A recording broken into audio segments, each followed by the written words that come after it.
could there be major developments in the path to peace in Ukraine? President Trump and Ukrainian President Volodymyr Zelenskyy set to sit down face-to-face at Mar-a-Lago, pushing for an end to the war, with Russia, meanwhile, still attacking, launching an overnight assault on Kyiv.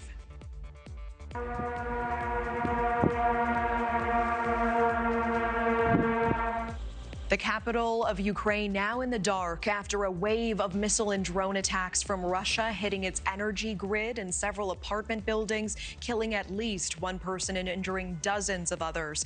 The action as Trump and Zelenskyy are set to try to close out a peace plan to end the nearly 4-year-long war. The commander-in-chief said a meeting like this wouldn't happen until a deal was close. So could an end to the fighting be on the horizon? NewsNation's Libby Dean live in West Palm Beach, Florida, near where the two will be meeting in just a matter of hours. Libby, what are we tracking on this tonight?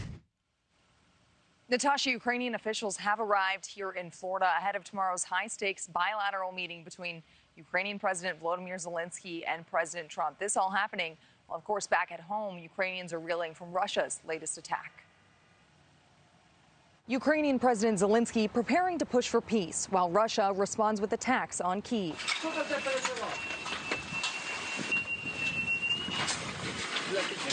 Overnight, Russia launching more than 500 drones and 40 missiles, targeting the capital city for nearly 10 hours. This attack is, again, Russia's answer on our peace efforts. And it's really it shows that Putin doesn't want peace.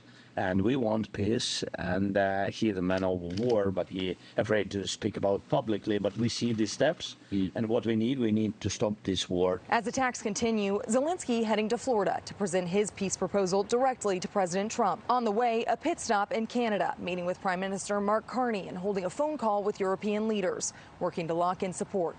At the center of his push, a 20-point peace plan stretching 15 years through 2040. It includes security guarantees to prevent another Russian invasion and a plan for Ukraine to join the European Union. But there are hurdles. A bilateral security deal with the U.S. that would require congressional approval. And the most difficult issue, according to Zelenskyy, the future of territory currently occupied by Russia in eastern Ukraine. President Trump telling NewsNation this in November about territory swaps. So when it comes to ceding land to Russia, is that still on the table, or has that changed? Well, they're talking about going land both ways and trying to clean up a border. You know, you can't go through the middle of a house, you can't go through the middle of a highway. So they're trying to work something. It's a complicated process. President Trump has said that he wouldn't meet face-to-face with Zelenskyy unless he thought that a deal was close. But of course, any progress made tomorrow and any deal would need the approval of Russia's President Vladimir Putin, who, of course, Natasha, has continued to launch those attacks on Ukraine.